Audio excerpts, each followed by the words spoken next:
যিমানো সৰু গাড়ীত নুঠক কিয় টেম্পোত উঠি কিন্তু মজাই বেলেগ দে সঁচা কথা আজি আকৌ আমি আহিলো টেম্পো এখনত উঠি পেলাই আলহী খাবলৈ যিহেতু টেম্পোত উঠি পেলাই মানে ইমানে বেছি ভাল লাগে সব ফালৰ পৰা বতাহ আহি থাকে নেচাৰেল বতাহ যিহেতু আৰু মা ঘৰত অহা আজি প্ৰায় 12 দিন হ'বলে হৈ গৈছে আৰু 12 দিনৰ ভিতৰত 6 দিন মান ফুৰিলো নেকি এনে ধৰে লাগিছে দে সঁচা কথা আৰু আহি পালো বাইদৰ শাহু ঘৰত আহি পেলাই প্ৰথমতে দেখিলো মোৰ একেবাৰে প্ৰিয় বস্তু ফুলনিৰ গছ মই তো খুবেই বেছি ভাল পাওঁ মনে মনে ভাবিছো দে যোৱা সময়ত অকমান কিবা কিবি বিচাৰি পেলাই লৈ যাও বুলি যে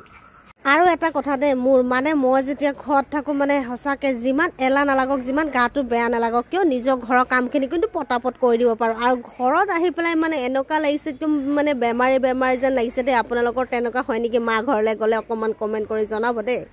আৰু আহি পাই বহে অকমান ঠাণ্ডা যেহেতু খালো আৰু গৰমৰ দিনতো আৰু ঠাণ্ডাটোহে চাহ পানী আজিকালি এৰিয়ে দিছো খোৱাটো ঠাণ্ডাটোহে খাই কাৰণে ভালো লাগে আৰু দিবলৈ কাৰণেও সহজ নহয় জানো